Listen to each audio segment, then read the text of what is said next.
Shalom and welcome viewers to the C+V Community Talk in partnership with Heritage Months. Today's event is called Sustaining Heritage, Jewish American Storytelling and Reflections.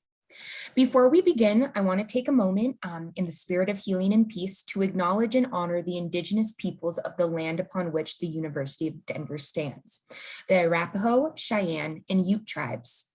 To acknowledge that the land where the University of Denver now sits is the ancestral homeland of the Cheyenne and Arapaho tribes, of whose loss we both recognize and mourn. Like the history of so many institutions in the American West, ours is complex and sometimes painful. In recognition of this fact and to underscore our commitment to inclusion and equity, we commit to listen and affirm the stories of all in our community. Thank you for taking that moment. We're so excited to have you all join us for another celebration. C+V has had the opportunity for the past few months to partner with Heritage Months as we honor the diverse identities and histories of the DU community. Part of this work has included dialogue, and I'm so very honored to introduce our moderator for today, Dr. Moshe Kornfeld.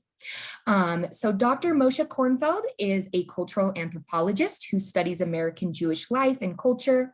He was an inaugural postdoctoral research fellow in the American Jewish Experience in DU's Center for Judaic Studies and is currently completing a manuscript entitled Privilege and Precarity, Jewish Philanthropy and Activism After Katrina. So without further ado, I will hand it over to Moshe. Thank you.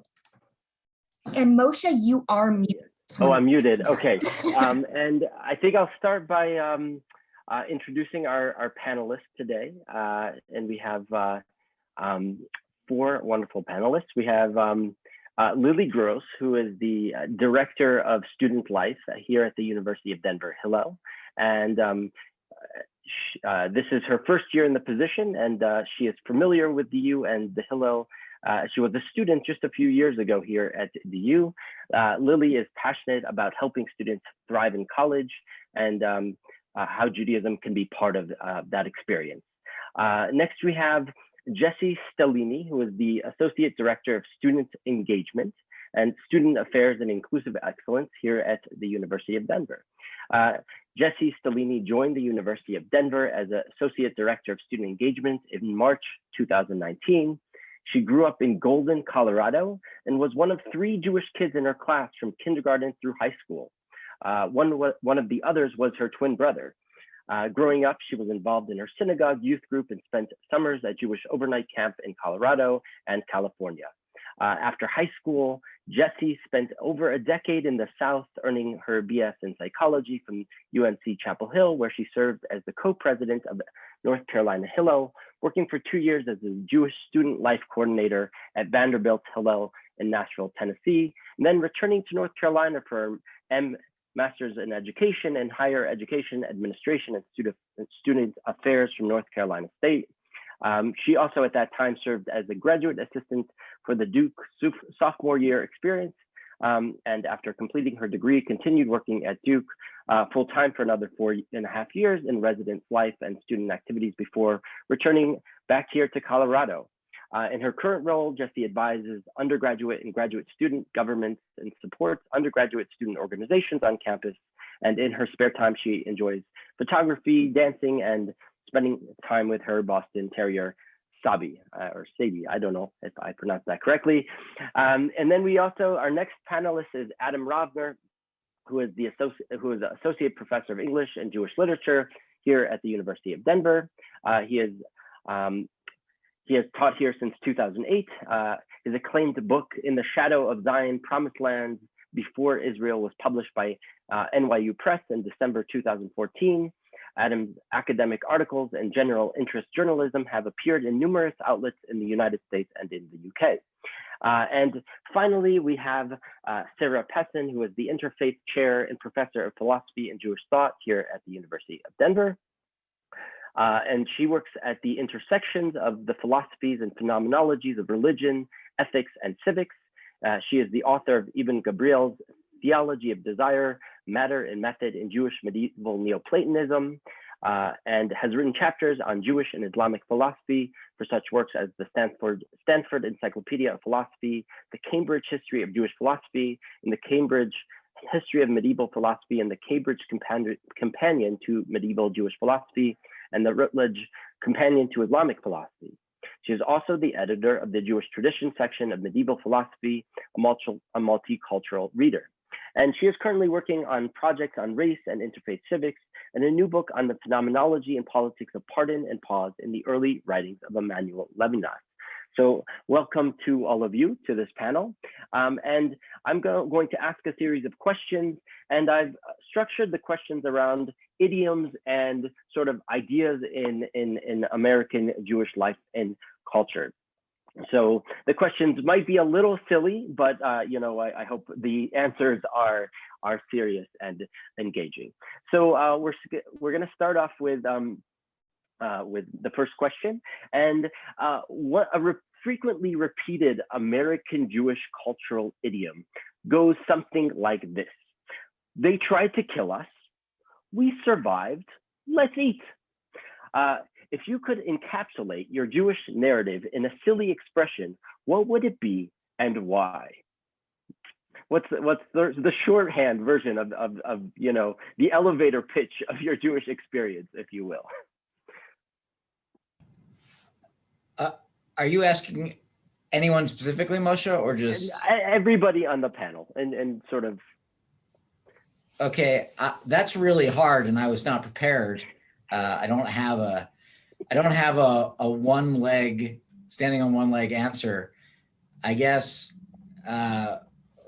one thing that I think is a central teaching. Can I go that way, Moshe? You can go in any way you would like. Okay, would be that not to make anyone or anything into an idol, something that is worshipped above anything else. I think that seems to me a central teaching. So if it's not a very pithy one like yours, but if I had to shrink down important lessons about the Jewish experience, it would be: don't make anything an idol, not your nation, not your rabbi, not your ideology. Those things tend to not seem to work out very well for the Jewish people over the last several thousand years.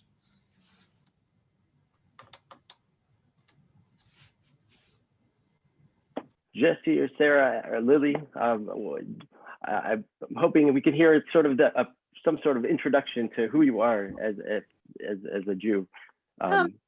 I'll go, and I don't know. As soon as you said that, this is I'm with Adam. It's a very hard question, especially to sort of come up with the bumper sticker. But the thing that came into my mind, which I'll just share, it might be too revealing, but it's fine, is I'm here and I'm not here. I guess that sort of summarizes my experience in sort of my Jewish experience, which is a constant awareness, both in my lived life and also in the materials that I study, of a sense of certainly Jews in general. I mean, I'm not a Jew in general, I'm a Jew in particular, but Jews in general, I certainly have in many contexts sort of fit into an American context. But to just speak of, so I don't mean to not be aware of that.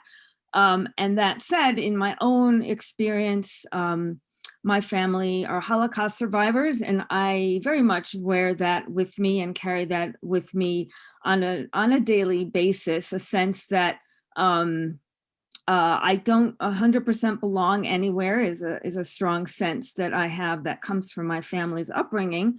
And that can have some, sort of frightening experiences. For example, when I received a text from a dear friend at DU the other day, sort of reminding or alerting me to the sort of some headline about some surge in anti-Semitism, that really, that's a reality of something that I sort of fear, given my family's background.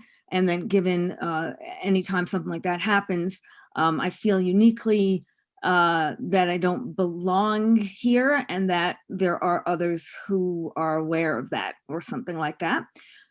Put in a more positive direction, and this is related, I think, to what Adam said, and is very much what draws me to, I study various faith traditions and religious traditions and different sort of interfaith, but then also Islamic and Jewish texts. So I certainly don't think this is only in Jewish texts, but just to speak about some of the Jewish texts that move me most are ones that are very much about how the human experience is one of belonging and not belonging. And so that's an obvious theme that I think many, not just Jewish philosophers, but many Jewish philosophers pick up on, and perhaps the positionality of belonging and not belonging is something that informs both my experience on a daily basis and also the texts and research that I do.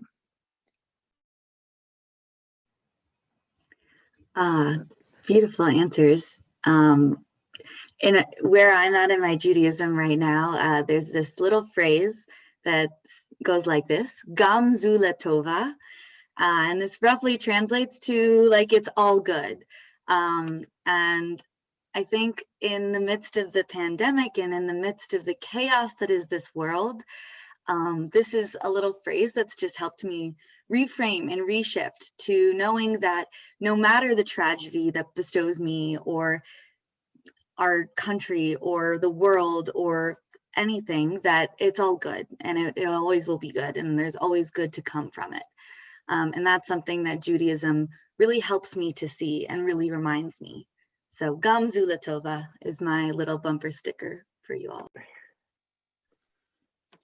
Difficult to follow all of these up. They're all such great answers. I think so, kind of given the little bio that you read about me and, you know, growing up in Golden, which is not notoriously a very Jewish part of the state of Colorado, I think my silly expression would be, Hanukkah's not really the biggest holiday. I feel like I spent a lot of time growing up and everyone, oh, you know, like as a kid, right?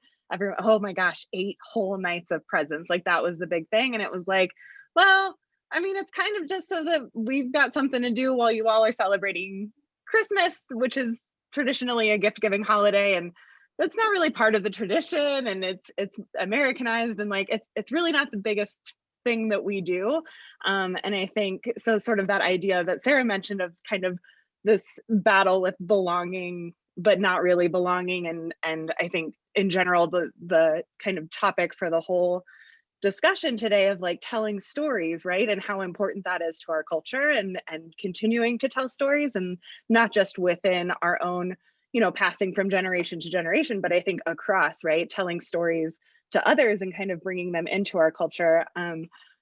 You know, Hanukkah is what it is, and it's not the biggest holiday. My favorite holiday is Passover because it's so much about storytelling, and like that's the whole purpose, is to retell the story. And when growing up in high school, instead of doing a traditional Passover Seder with our family, my parents allowed my brother and I to invite our friends from school and from our synagogue youth group over. So we had a very interfaith Passover and got to kind of share the culture with non-Jewish friends and Jewish friends. And that was still, it's like one of my favorite memories from growing up and being Jewish. So. Thank you so much. And so the next question I have is relates to you know, the practice of Jews changing their last name. So one common and generally untrue story American Jews tell is that their surnames were changed at Ellis Island. In fact, these changes were usually made to avoid anti-Semitic workplace discrimination as Jews attempted to find their way in the United States. So I'm curious, what stories are captured by your family names, by your surnames? To what locations do you trace your family roots? And if you'd like, it would be great if you could share a family story that relates to the experience of acclimating to life in the United States, if that is something that relates to your experience. So, right, so tell us a story about your last names, where are your families from, and a story about acclimating to the United States. I guess we'll just do an order like we did last time. So I always tell my students when I teach my immigrant lit class that no, their name was not changed by some evil guy at Ellis Island. That didn't happen. There were actually hundreds of interpreters that were employed speaking all kinds of languages, including one of the most commonly spoken by Jews, which was Yiddish. The only reason that people's names were changed were because someone who's already in America wrote back to someone in the old world and said, hey, you should change your name. No one can pronounce Cherepinski. So someone in my family, I don't even know when, changed their name to Ravner from the gubernia, which is like an area of administration today in the Ukraine, and from Cherepinski, I guess, to Ravner.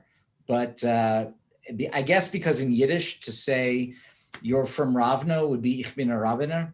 So that's probably a kind of geographic identification. But Jews historically, I mean, you know this, Moshe, they don't really have much attachment to a last name, since that was something that was given to them during periods of emancipation Germany and under Tsarist Russia, mostly so they could collect taxes and keep people in order. So, you know, last names aren't such a big deal traditionally, historically. That's my story. But my family has been in the U.S. For generations. I don't know anyone, and never did, who was an immigrant in my family. That was all happened generations before they arrived in Atlantic City. Well, I will say two things that are related. The first thing is that I don't know a whole lot about my last name or where my family is from. And that's because my family's connection with history in the past is all very traumatized. So growing up, and now, but my grandparents are all now gone, but even growing up while my grandparents were around, and my dad passed away in recent years. And so, you know, even now with my mom, you know, who with whom I speak, it's a trend in my upbringing and in my current, which is that my family doesn't talk about where it's from or what happened, other than the Holocaust happened, and that's not discussed, but it's understood that that's happened. So there's a kind of complete silence around the past and around geography. So that's the first thing I'll say. So therefore, I can't really answer or say anything intelligent about much of that. I mean, I know that my family's from somewhere in what was at times Russia and at times Poland, but that's as much as I pretty much know. And any other details that I know are sort of fleet in and out of my own consciousness, which I think is part of my own positionality. I sort of don't 100% know, even to the extent that at times somebody in the family said something about it. I don't have a place to put that kind of information. So what I'll say is, then it's somewhat related. Since I can't at all answer the first question, the actual question, I'll just say something about my first name, which is somehow related also to some of the more morose elements of my first part of my answer. So for colleagues, and this is sort of something that I don't always talk about, but I feel more in like recent years I've talked about, but it's a perfect opportunity to say. So whatever 30 of you are in this Zoom room will now know this about me, which is if you go into the DU like materials and look me up, my name is Susan Pessin in the official DU stuff. So like as I like to say, my Uncle Sam name, like my legal name or whatever, is Susan. And students sometimes get confused because they'll look up, they want to study with Professor Pessin, and they look up in the philosophy department, Center for Judaic Studies, in the registrar, and it says Susan Pessin. So that's me. And obviously I go by Sarah. So what is, I guess, a related phenomenon is that many Jewish people, at least in my age range, but I don't know Moshe and Adam will know more about, like, from a larger perspective, for whom else this applies. I just know it in my own personal story, but I know that people in my age range, at least, this is not that uncommon, at least of a certain kind of upbringing in Jewish families. When I was born, my grandparents and parents had, again, a sort of Holocaust reality as part of their lives all through my life, and that I still have now. And the idea that you would never name a child with a Hebrew first name or like a biblical sounding, Jewish sounding first name like Sarah, that would be a mistake, and you wouldn't want to put that kind of stuff on a birth certificate in case of a time coming where I would need to escape, and it wouldn't be good. It wouldn't be a good look to have Sarah on a birth certificate. So not unlike other people, other Jewish people, my legal name is Susan for the express reason of my family's fear of the next Holocaust. And what it would mean for me to have papers that were less obviously Jewish sounding. So that's why my legal name is Susan Pessin, but my real name is Sarah Pessin. So that's my name story. Thank you for sharing the story of your name. That was such a beautiful explanation, and I've never thought about it that way. I also actually want to share about my first name. My name is Lily Shira Gross. Well, that's my full name. I want to tell you about my first name because in Judaism, there is this idea that your name connects you to everybody with your name. There's a Kabbalistic idea that each letter is connected, and our names, our identities connect us to each other in these special ways. And so I love my name. I'm so blessed that my parents named me something that I think is very fitting for who I am. And I was actually named after Lillian, who was an immigrant from Hungary, my great grandmother who moved to America and started a life here in America. I actually have never met her, unfortunately, but I bring her namesake forth, and I feel really connected to kind of the Hungarian roots that I'm so disconnected from just through my name. And so I think that's something that's really powerful in the Jewish tradition is a lot of times, at least in my family, people were named after people who were dead, because by bringing their name back into life, you're bringing part of their neshama, part of their soul back into life as well. And so I feel very connected for my first name to be Lily after my grandmother Lillian, and to kind of bring that lineage forth. My last name Gross, it was not originally Gross. It was changed. I guess not at Ellis Island. I didn't know about that either. That's so incredible. But I think it's interesting to think about what gross means, because, you know, I like to joke, like, my name is Lily like the flower, gross like it's disgusting. But gross actually means so many more things than just ew. It also means large in German, and it's a dozen, 144 of something, and the kind of large amount before you subtract stuff from it. So that's a little bit about my name and who I am, Lily Shira Gross. So my last name is very, very clearly not a traditional Jewish last name, Stellini. My dad's side of the family is from Malta, a little island just south of Sicily. And so that's where the surname comes from. My dad was actually raised Roman Catholic, met my mom, and when they decided to get married and have kids and start a family, one of the very first decisions that they were very clear on was that they did not want to raise kids with multiple religions and thus ask us to choose between our parents' cultures as we grew up. And so they decided together that they were going to raise us Jewish. And I believe that, so my grandparents on my dad's side immigrated from Malta. So they grew up and lived in Malta until they moved here. On my mom's side, her parents were born and raised in the States, I think in New York.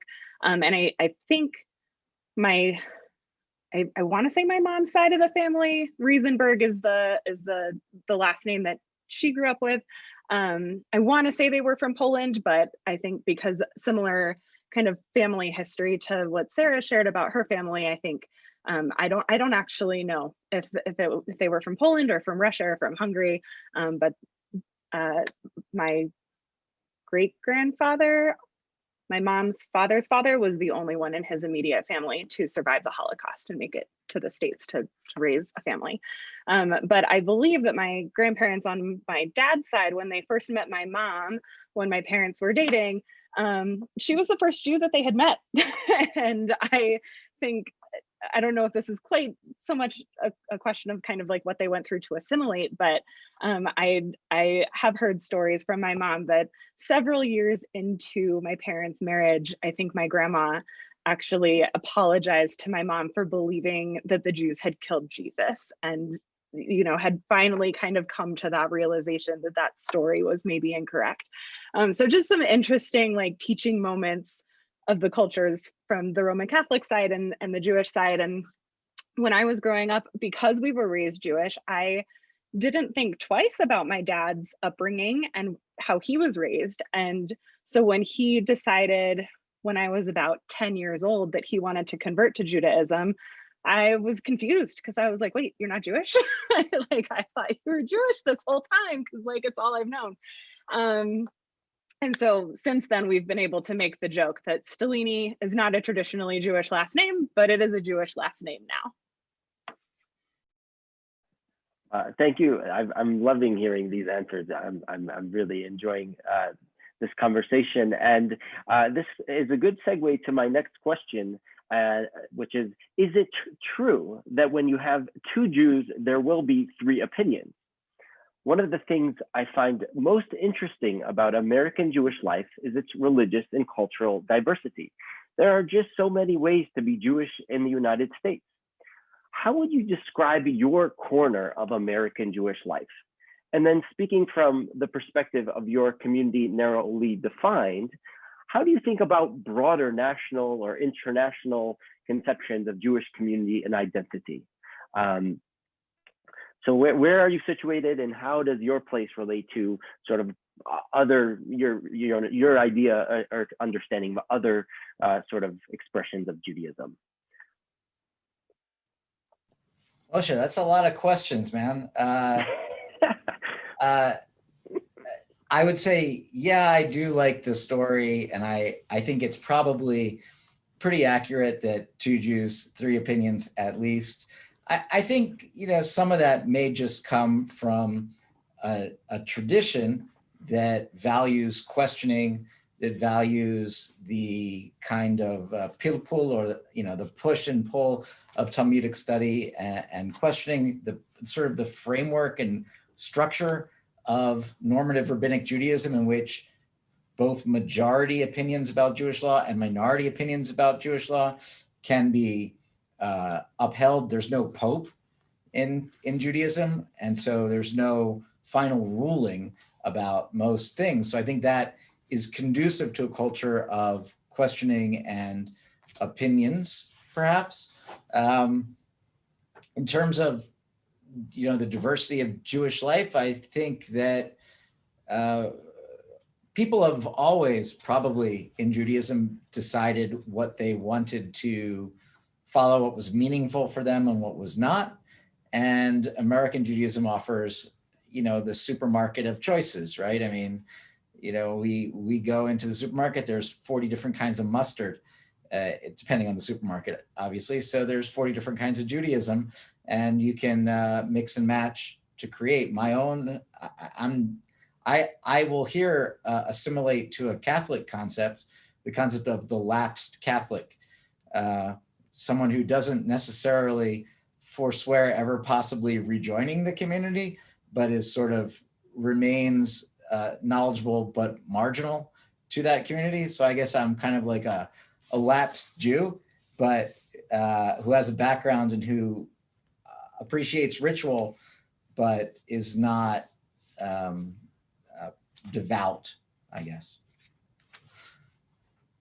Yeah, for me, I definitely have sort of a connection in a very visceral way with a lot of Jewish frames. I don't know what else to say. Not even so much culture, but just, I don't know, Judaism is always a frame for me in a lot of ways, in a very embodied way. So I'm definitely connected to it in that way. And separate from that, in addition to that, I mean, that is a big part of my reality, but I don't know what other words to use and other to say. There's some kind of an embodied element to it, and maybe related to my family and something like that, but I don't have further words. So the next thing I'll say will have more words, but it doesn't mean it's more important than the first part. So that, and then the second part, which will have more words, is yeah, I definitely, probably since I was in elementary school, but certainly every year since then, more and more so as my studies kind of became more advanced, whether it was in high school and then into college, where I studied Jewish texts as part of my development and work into getting my degree in philosophy, was always focused on a kind of comparative Jewish, Islamic, and Christian set of texts. So I'm always sort of been studying Jewish texts as part of my academic and sort of interest as well. And in that respect, I certainly have over the years become more and more connected to Judaism as a way of thinking about the human condition.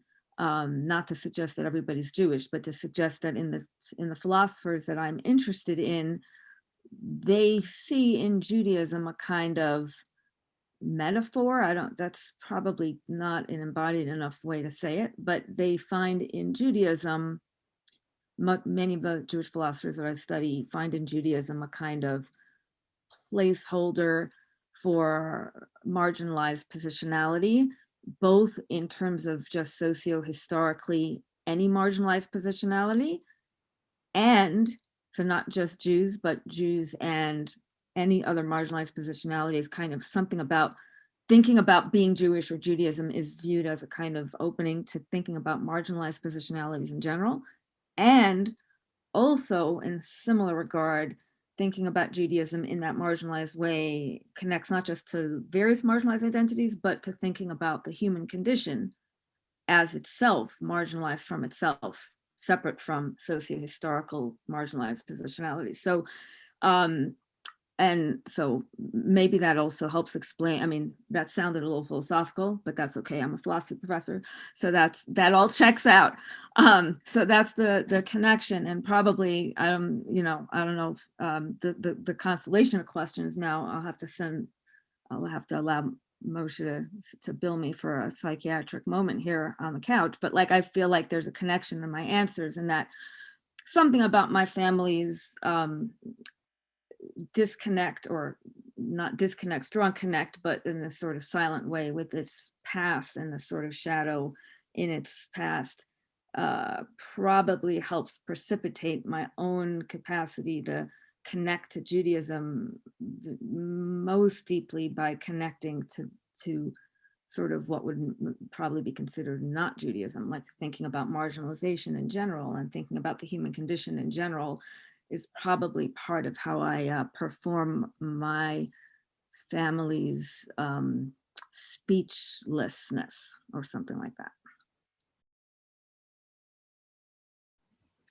The Jewish journey is, I think, an important part of at least what I am doing right now in my life, both in my own personal life and in helping others along their Jewish journeys.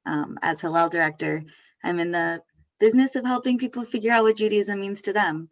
To me, Judaism is not a religion. It's a relationship, and it's more. It's the building blocks of who we are, our values, and ways to connect. So for me, it all started growing up. My dad's actually a Reform rabbi down in Houston, Texas. So Judaism's always been a central focus of my life. And when I came to college, I kind of stepped away a little bit. and it just kept coming back in. It's a language I speak, and it's something that connects me. I find everything I do, there's like a little hint of Judaism. You know, there's a little bit of light that shines through, and I can connect to it through Judaism. I also want to say, I think that, you know, we like to put labels on things, and Sarah, you were kind of touching on this with the belonging and not belonging. And this is something I see in Judaism so often, where we kind of create these sections of Reform, Orthodox, I'm this, I'm this, I'm this, and it separates us from just being Jewish. And I think that is a tragedy for the Jewish people, because it's all the same. We were all given the same Torah. We're all living Jewish lives. And if living Jewishly means living in the Eruv and, you know, not cutting your payasses and covering your body, then that's beautiful, and that's your connection point. If Judaism to you means, you know, finding gratitude in the food before you eat it, wow, how gorgeous! Like that's how you've made your connection. And I think, you know, to your point of, you talk to two Jews and there's three opinions, that is so definitely true, especially within that statement of how we kind of designate Jewish spaces. So yeah, I guess, and when I look at my own Jewish journey and where I am right now, I'm straddling these very two interesting places where I'm the director of Hillel, and then also am, you know, exploring more deeply what it means to be observant and the various mitzvot, and celebrating Shabbat, while also hanging out with students and getting coffee and finding Judaism within that. Because like I said, I really think that Judaism is more than just going to synagogue and saying a prayer. I think Judaism is figuring out where the light shines, where God is within everything, where the universe aligns for us all, and fitting into it. And so Judaism isn't showing up somewhere, but it's finding the Judaism within us and what we do. So if you ever have questions about your Jewish journey, I love to chat about it. Well, I resonate so much with that, because I spent some time working at Hillel at Vanderbilt and having very similar kinds of conversations with students in that time. And I feel like there were definitely a number of conversations where a student would tell me, well, I'm Jew-ish, with the emphasis on the ish. And then we'd get to talking, and, you know, I'd loved hearing about kind of like where their connection points are, and where they really lean into like the Jew side, and where they kind of pull back and lean more into the ish side. I think for me, I consider myself maybe mostly like culturally and spiritually Jewish, which in my mind is different from religiously Jewish. And I have defined for myself kind of that, like, that thin line between what spirituality means and what religion kind of feels like. So, you know, kind of depending on the moments, I either lean into sort of like the cultural and like the traditions, right? Like I mentioned, Passover is my favorite holiday, in large part because of the traditions that my family has built around it. One of the kind of odd traditions, I guess, not necessarily a very Jewish tradition that many families do, but my family, at the end of Passover, we have a tendency to break into some like 60s peace songs. So lots of like Bob Dylan, and that's tradition for us. And that's part of like what connects me to my family. And so I just, you know, I know that I get to look forward to that every year when we celebrate. And that's not necessarily a Jewish thing that we do, but it's a Passover thing that we do. So it's connected in that way. And then I have moments where I feel like I get to kind of like lean into that spiritual side and feel that I think both Sarah and Lily talked about sort of that like connectedness and that human condition piece of, we're all kind of interconnected and kind of how that shows up. And I feel like there are just moments in my life when I feel that a little bit more. And I think I can I don't know, kind of like harken that back to the fact that I was raised in this tradition and in this faith.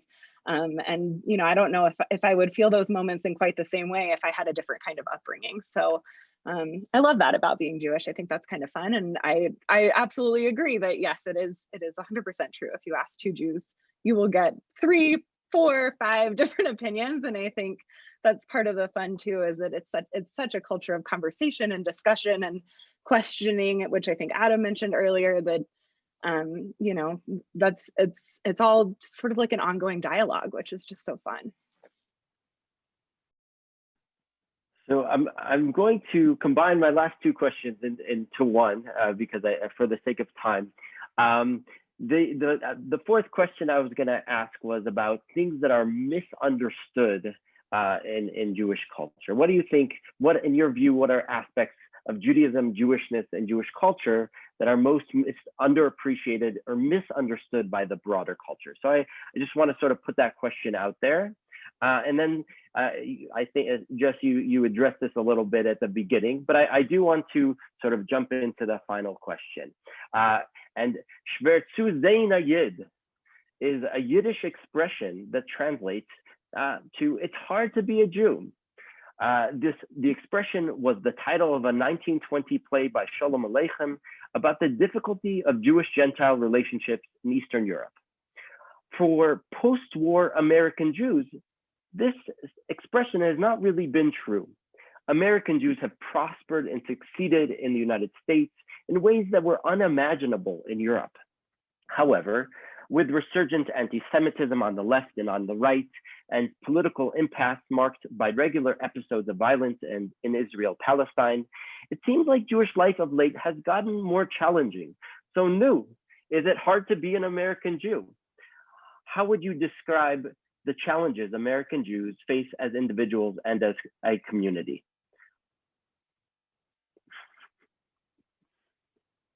Again, that's like hours, but I'll try to keep it short so that Sarah, Lily, and Jesse have a chance. I guess one of the things that I find my students don't really understand, and that's because most of the students are coming from Protestant backgrounds. I mean, they're Catholic students, they're Muslim students, but for the vast majority are coming from one Protestant tradition or another in my classes on Jewish literature, and inevitably questions about Jewish observance, Jewish theology come up. And I think that what is very hard, especially for students of Protestant backgrounds, to really get a hold of is how little traditional or normative rabbinic Judaism and the more traditional strains in America actually spend talking about God and belief. That is much more common on the more, on the less rigorous in terms of ritual practice elements of Judaism, Reconstructionist Judaism, Reform Judaism, to some extent conservative Judaism will talk more about God and belief and faith. I've almost never heard that in an Orthodox synagogue ever. Sometimes if you go to a Hasidic, more pietistic tradition, then they'll talk about it.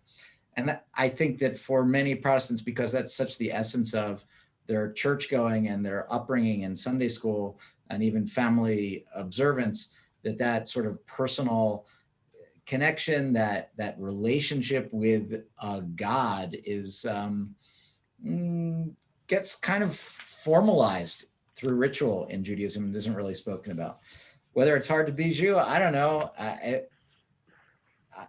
I can only speak about me. I don't find it very hard, but it's probably not the answer you were looking for.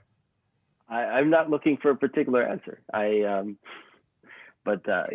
It's you know, it's sometimes hard to get a good bagel, but I don't know if that's something that only Jews appreciate. So I'll, I guess from a disciplinary perspective, I think the piece that Adam was sharing about sort of Right, the sort of God piece. That's interesting. I mean, I study philosophy and phenomenologies of religion and interfaith stuff, so my own work and interests are very much on those questions. And yes, I definitely, well, many of the philosophers I study are interested, Jewish philosophers that I study are interested in God, and many of them use the word God in a way that probably is best to summarize as atheism. And then none of the philosophers I study just don't talk about God, even the atheist ones, which is a good way. That's a good Jewish way to be an atheist, or a good Jewish way to be very religious. Same thing for some of my philosophers.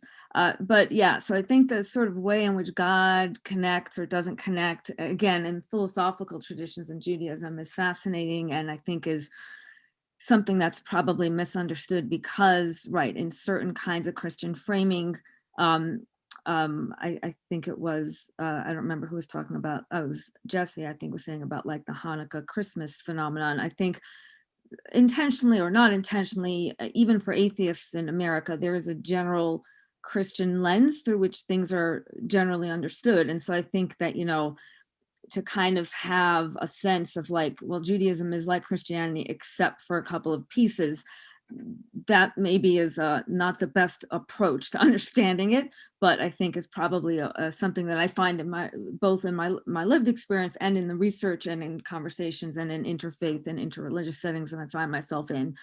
So for example, the notions of holiness in Judaism, both ranging from the sort of rabbinic tradition to mystical traditions in Judaism to philosophical traditions in Judaism. Obviously, there's many different of all of those, but one strain that comes across is the idea that in Judaism, holiness comes from the notion of separation. And what that means exactly has all kinds of implications, but it has something to do with carving out space within one's life, within one's relationships, within the world, and it's horizontal kind of modality. Whereas again, I think in a lot of Christian inflected approaches in Europe and America, even among atheists, holiness immediately conjures up a vertical relation, even without knowing exactly what exactly. So it definitely something about that sort of sense, I would add. Last thing I'll add, a little more personal and maybe a little more, I don't know, touchy subject, but I'll just share. I have definitely found in life that there have been cases where either overtly to my face or covertly, not exactly behind my back, but in ways that I eventually realized was the situation. I think people assume that if somebody's a Jew from whose background is in New York, that they're wealthy and grew up, had a wealthy family. So that's a stereotype that I could do without. In my family, for example, my dad worked in a sweatshop, died at a rather young age from a life of inhaling all kinds of toxins in a sweatshop. And that's sort of, again, I think, not that I don't have much opportunity to share that particular factoid, but indeed, I don't think that's consistent with probably what many Americans assume is the case. And that's where, again, the general and the particular kind of need to breathe and live together. I agree with what Moshe said for this framing question. And I had also said it earlier on, and I think my first answer, which is, I certainly don't want to deny that, the Jewish experience in America has certainly been, in many, has certainly had privileges and has a sort of role that is quite different from the Jewish experience in Europe and et cetera. So I'm not, that's certainly, I think that, well, that's the case.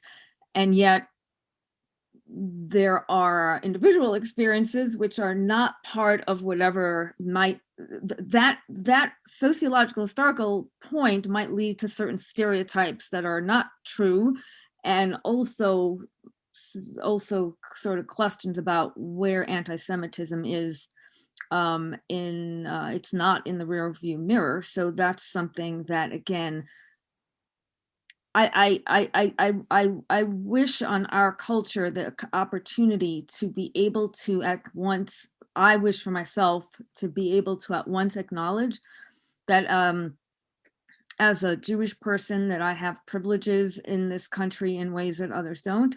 And as a Jewish person, I live with both the fear of and reality of anti-Semitism, as Moshe noted, from sort of both political sides in ways that over recent years has begun to feel rather unwieldy and rather sort of upsetting. So in my own personal experience, the sort of is it hard to be a Jew question, I worry that it sounds like sometimes people assume that like, oh, well, there isn't really anti-Semitism, so you're kind of just playing that card or something. And it's like, well, that's my experience. It's actually my family's experience. It's my entire upbringing. It's my entire relationship with food, sleep, life, living. It's who I am. But it's also the case that the headlines on occasion sort of the font gets bigger on how much of a problem that still is. So anyway, I think it's a more complicated story than just, you know, everything's great and Jews have been 100% accepted. And so now we're A-okay, or at least that's not my experience. They say to convert to Judaism, you have to go to your rabbi one time and ask, can I become Jewish? And the rabbi will say, no. You have to ask again, and the rabbi will say, no. And then you ask the third time, the rabbi, can I convert you to Judaism? And finally, the rabbi will say yes. So it takes 3 times, being denied twice, and finally being accepted to finally start the process of conversion.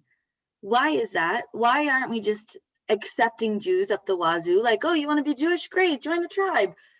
It's hard to be Jewish. It's a lot of work to become Jewish. Now, we all just talked about what Judaism means to each of us in different ways. And obviously Judaism can be an abundance of things. And we each have a different relationship with what Judaism is.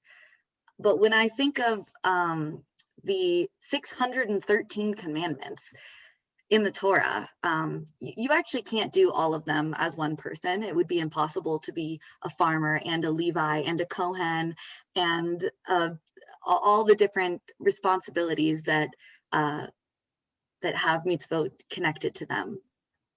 But to think about Judaism in terms of ritual and tradition, it is a lot of work to literally take an entire day from a sunset to a sunset and do nothing, to not turn your lights on, to not cook yourself a snack, to not get in your car and drive to the mountains. It takes a lot of restraint and responsibility to say yes to this book that was given at a mountain thousands of years ago. I'm taking this question to a slightly different turn than I think everybody else was looking at it, because I think Adam and Sarah, the ways that you described our anti-Semitism currently and what it means to be a Jew beautifully. But I think it can be hard to be Jewish, to make the decisions to say, I am going to do these things, I'm going to look different, or I'm going to do something different than my friends. It takes courage and action to, I think, kind of make those separate decisions. I can say in my own personal experience, I feel like as I've been getting deeper into my own Jewish practice, I see my friends around me being like, wow, she's like so Jewish now. And it's weird, and also like, how beautiful. It's hard. I'm making decisions that maybe are taking me away from other opportunities. But like, if that's the way to connect, then that's the way to connect. So I think in terms of what it means to actually be Jewish, it can be hard because it is a separation. Like you were saying, Sarah, so much of holiness is separation. And so it can be a hard decision. In terms of something that's misunderstood, I would kind of say in a similar vein, and I'm struggling with this myself and figuring out what it means, but I know a lot of people that look at Judaism and see kind of, I'm actually going to answer with something else. I changed my mind. Sorry.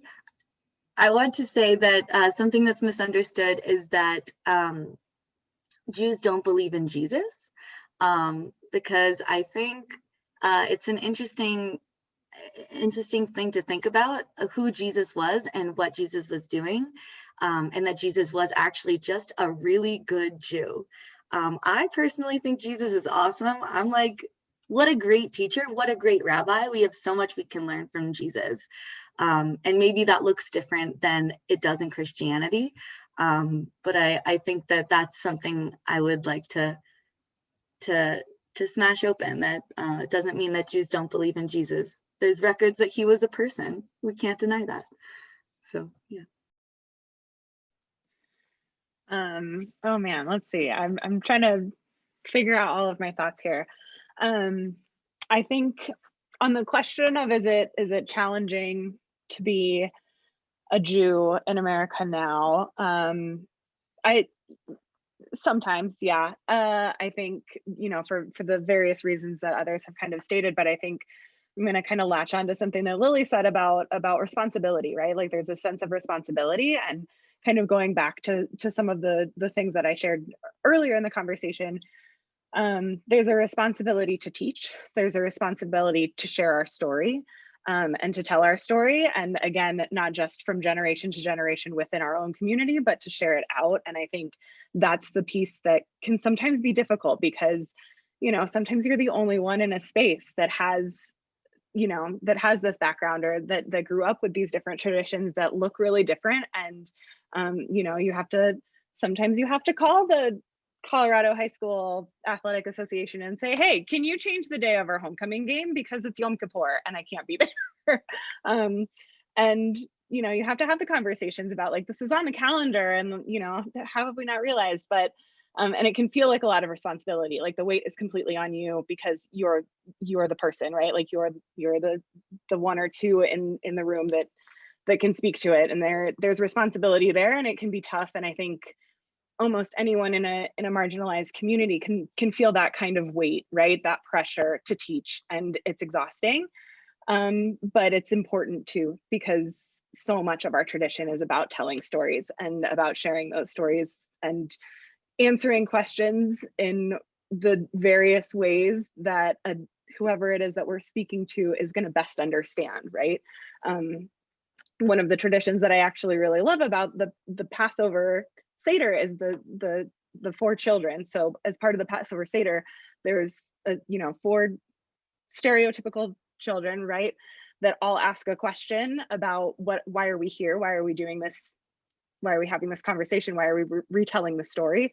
And in retelling the story, we answer the question to each of these children in a different way, in a way that is going to make the most sense for them. So the wise child wants to know all of the intricacies, and so we teach them the full story all the way through from beginning to end and why it's so important. But we've also got the child who doesn't know how to ask the question, and so we have to start from the easiest way to bring them into the conversation. And I just think that's really cool. And I think that's just like such a great representation of the way that we tell stories, and what can be challenging about being the person who has to share the stories in whatever community that we're in, is that we have to get an understanding of what is the question that's being asked, and how can I best bring you into the conversation without alienating, but allowing you to understand what my experience is and what my story is, and that might be very different from somebody else's experience who's also Jewish and who was raised maybe even in the same part of town that I was raised in, right? You know,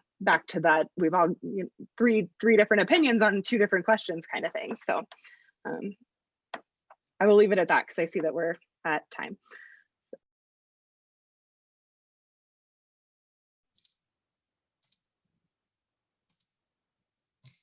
Well, thank you all again. That was a truly fantastic panel. I want to specifically shout out our moderator, Moshe, for incorporating humor, culture, religion, and relationship into the discussion questions, which of course are all aspects of the Jewish identity. And thank you to our panelists, Lily, Sarah, Jesse, Adam, again for being here today and sharing your beautiful stories. Please take a look in the chat for any upcoming links, events to resources, and this session is also being recorded and will be made available on the University of Denver YouTube page in the next few weeks or so. So if you want to view it again or share it with others, keep an eye out on that page. Thanks everyone again for joining us, and have a fabulous rest of your week.